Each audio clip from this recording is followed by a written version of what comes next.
Okay, welcome back to Dr. No's Workbench. Alright, so one of the things I've been putting off is the road crossing in Lake City. So, alright, if I'm going to get this done while I have the time before this job kicks off and things get crazy, I got to bite the bullet and do it. So, I'm starting to work on it. I figure I'll document this. Again, this could be an adventure in futility, but anyway. So the first thing I realized is I got to get the crossing gates ready. So I have been working on, these are Tomar, and you can see I painted them silver. The original, the 3 tracks there is originally black, but on the prototype crossing it is white. So I printed that off. You can see the color difference, so I'll have to try to subdue that a little bit and blend it in. I then extended the gates. I add a little piece of brass to the end of the gate. We have to paint the gates because the decals that come with it aren't correct. I think they're a little bit older. And other than that, there is one little sign. Here's the prototype photo of the actual gate. And you can see how long it is. It's actually cut off by the photo. And what I mean by the decals, the red, white, see they're actually straight. They're angled on the decals. So I'm going to have to paint those on. And you can see the 3 tracks there is definitely black lettering on white, not the other way around, which is the way the gates came. And you see that, oh, I'm sorry, that blue sign there in the center. I think that's one of the typical, if there's a problem with this crossing, call this number or head for the hills and panic. All right, so I want to try to get one of those. I might have a photograph of it I can print, try to scale it and get it printed in there. All right, anyway. So those are kind of setting up. I got some primer on the gates. I'm going to let them sit. I have to get them painted. And then they should be pretty much ready to go. I'll try to find that little blue sign. And I have the holes drilled, and I know where they're going to sit on the layout, so that's good. All right, so that then brings us to the crossing itself. And I'm trying to model this per the prototype. And what they basically have is wood timbers. It's actually, well, like this. Here's the CSX drawing.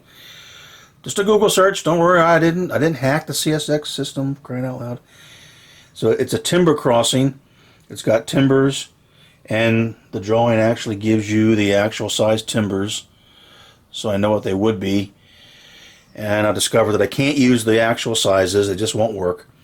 For a couple different reasons.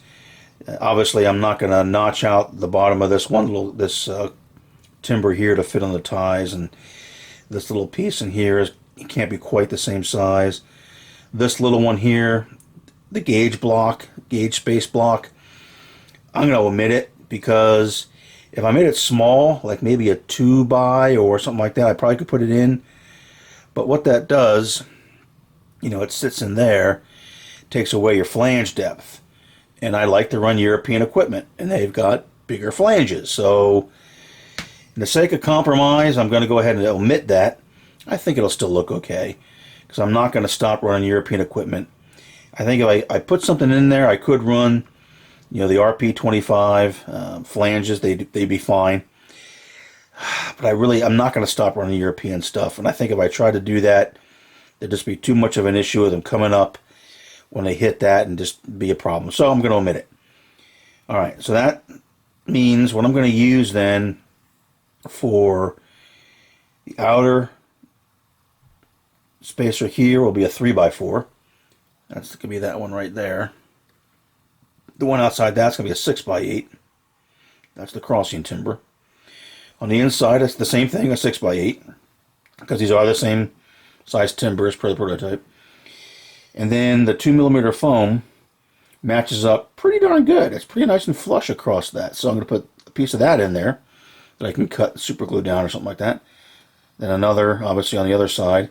And none of this is cut right. So, and on the other side, then put another of the 6x8s, and then the same thing on the outside.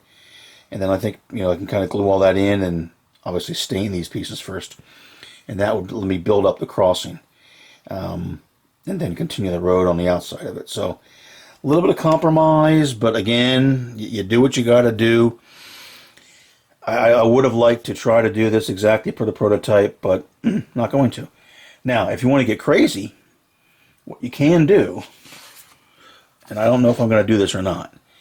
Okay, all of these timbers, these outer timbers here, the 6x8s that I'm going to use, and the inner timber here, okay, they're all drilled for lag bolts.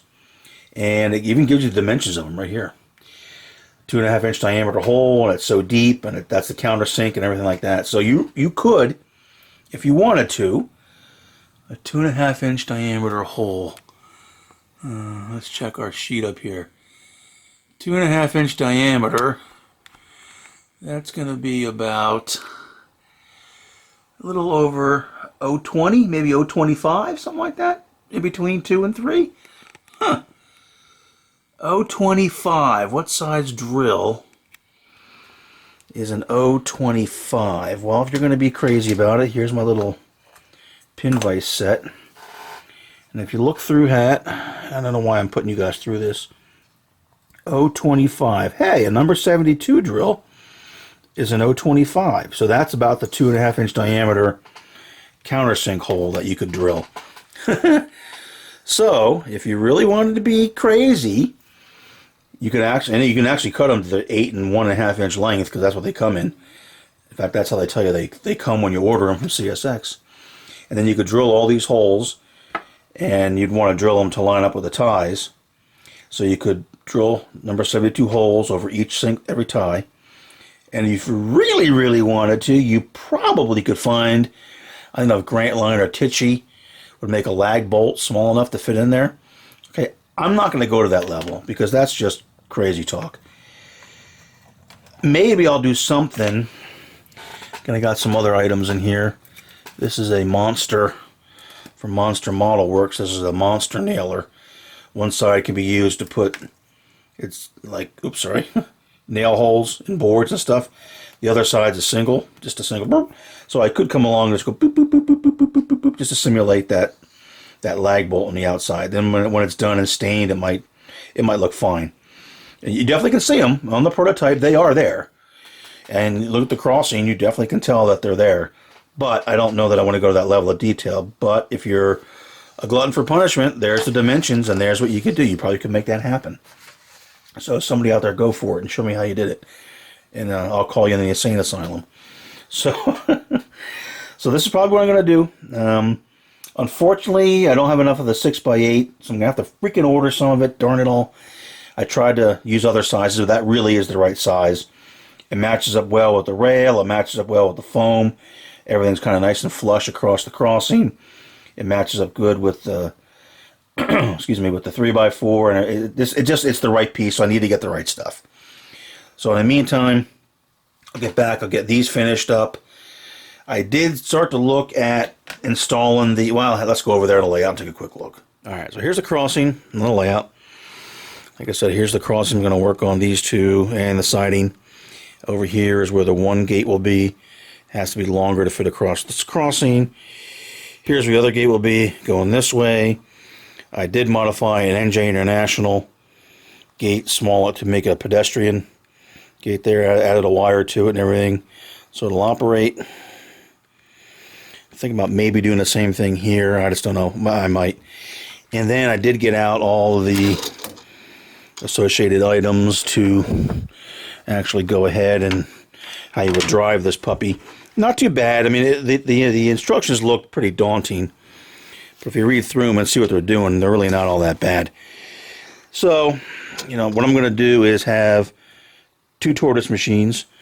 One machine on this side will drive this and the main gate, and then one on this side will drive this gate. And if I do this one, that one as well. I'll probably mount this, actually mount it here underneath the layout, so I won't be able to see anything for that Tortoise. And then probably mount it underneath the layout here to drive this one. All the controls, again, I'm using CMRI. Everybody can't see that, but it's a PGCC. It's there. I know it's not really set up, I don't believe, to drive two Tortoises, but I think you probably can. All my crossovers I am, and everything's working fine. So I'm going to go ahead and try that and hook it up. It's all ready to go. Really, all I got to do is wire stuff into it. So I'm working on getting the bell crank assemblies and how they're going to fit, and I'm finding some questions with the instructions. They don't cover too well, but I'm learning. So, you know, basically there's going to be one of these for this gate, one of those for that gate. This thing gets set up underneath, and through the Teflon tube, the wires come over and drive these two gates. And then the same thing over there. Just the reverse. Be one of these bell cranks underneath for that gate. And one of these puppies to hold the Tortoise, obviously upside down, underneath. Wires come over and drive it. Really not that bad. A lot to set up, a lot of linkages and adjusting and stuff. But so that's where we are on that. But it's critical the level these are at, because you got to set things up with this underneath. Because as this moves, obviously, I can't do this one hand. Anyway, as that moves, it drives your control rod for the gate. So I realized I have to have this done. These gates pretty much got to be sitting where they're going to be, because then you drop, you know, you have the control rod coming down, and you got to measure and mark on this. So you can't put this in here and then change it. Well, you could, but then you'd be off. So anyway, so that's why I'm working on the gates and getting the crossing figured out. Probably try to get all of this done, at least, you know, up to here. Get the road, get everything done, get the gates where they're going to be, and then come back and start doing this stuff to set that up. So, whew. Okay, that's the plan. Again, I might be over the cuckoo's nest when this is over, but we're going to try. And I just got to decide if I want to put one more pedestrian gate there. And really, really what this gate should have is, in addition to the main gate, it should be a pedestrian gate that goes the other way. But for the life of me, I can't figure out how to modify the Tomar gate to add another gate that'll drive the right way. I'm not smart enough, so I'm not going to worry about it. So I'll have the main gate, pedestrian gate, main gate over here with a long one going, or a long, you know, rod going across the, or gate going across the road there. Maybe another one there. I do have another one of these. Since I didn't go through and modify, I know what I did. It's a little tedious, but I went ahead and added, and, you know, got the wire added to it, and added the wire and a little bit of a tube to help me guide it as I install it in the layout. So that it wasn't that bad that when once you went through it. So maybe I'll do that for over there. Because I think whether you drive one or two, it doesn't matter. There's slots on the bottom of these to drive two gates, so, or two signals, or whatever we're going to drive. All right, enough blabbering. So that's the plan. So more to follow when and if I ever get this going. All right, a little bit more here on the gates. I'll try to get through this. I seem to have caught a cold from my younger son, who came down. He was sick. We're watching the Super Bowl, and he's breathing his bubonic breath on our chicken wings, and here I am. So worked on the gates. As I did print off and add one of those emergency notification signs, little blue guy in there. And for the gates themselves, I got to thinking that I didn't really feel like painting it. So I did some looking for reflective tape. Lo and behold, something came up at Walmart, and I went out and got it. There it is, reflective tape. This is the package it came in. I got a red and a white in stock at Walmart. $3.67 US dollar, something like that. And I knew I couldn't use like reflective duct tape. That would be way too thick. But this is actually tape. And what I did was take a little strip of this, cut it, laid it flat, measured it with this, which is the brass, which is the same, or darn close, same width as the gates. And it is the same width as the extension, because I cut this and glued it on. And then cut them into 18-inch pieces, because according to some documentation I found from the federal government, I believe these stripes are 16 inches. Well, a foot and a half is a little bit easier to measure with a scale rule, so that's what I did. There's all the debris from all the little pieces. And then I took them and very carefully, one by one, placed them on the gate. And there it is. reflective tape on the gate. Now, it doesn't really reflect. At least I took it out in the dark and shone a flashlight on it. But it was either that or try to paint. And I figured, oh, I don't really feel like painting. So that, they're nice. They're relatively straight. They're not perfect. If you get in there and really look, you'll see that they're not exactly all the same size because it's hard to get them exact. But I figured, you know what? That's not bad. And another thing it helped to do, it helps hide the joint from the, where the addition is when I added that little piece of brass. It's a lot harder to see. In fact, can you see it there?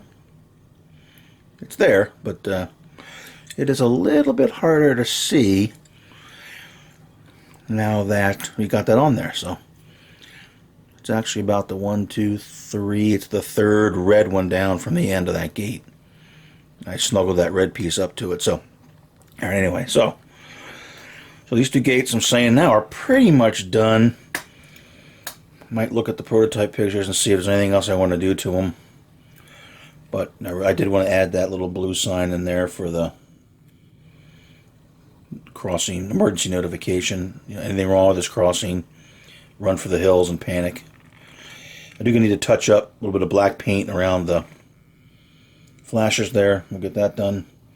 And then these are pretty much ready for installation.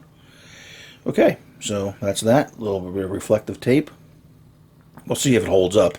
I hope it does. It seemed to stick on there fairly well. Just wanted to try it and see how it worked.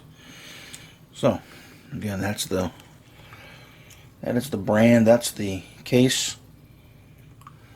There's the other one. Where did it go get recycled? Walmart. In the automotive area. Kind of where all the reflective, the little tail lights, LEDs, reflectors are. The little bit of tape was there, so. A little tedious. Probably took about an hour and a half or so. And like I said, they're all the little backing pieces that come off. And this is relatively thin once you get it off the backing. So I don't think it looks too obtrusive. And who knows, it also could have other uses now that I know it works.